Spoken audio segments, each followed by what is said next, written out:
ఏమైంది తమ్మి గంత పెద్ద మాట అంటువేంద్రా? చెప్పాలి చెప్పు. ఏమైంది తమ్మి?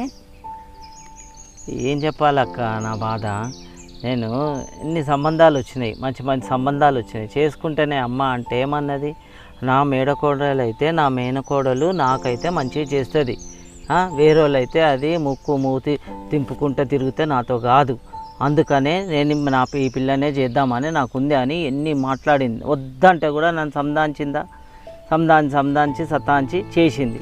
పోనీలేక అమ్మ మాట ఎందుకు కాదనాలి అనేసి చేసుకున్నాక ఇప్పుడు చూడదు ఎన్ని కష్టాలు పెడుతుంది, వాళ్ళను నెత్తిలెక్కి కూర్చుంది వాళ్ళ మీద, వాళ్ళను బతకనిస్తలేదు, కడుపు నిండా తిండి పెడతలేదు. ఎంత బాధ అనిపిస్తుంది నా మనసుకు. వద్దంటే చేసింది, ఇప్పుడు ఆమె చేసి ఆమెనే కష్టపడుతుంది కదా, నాకు బాధ అనిపించదా?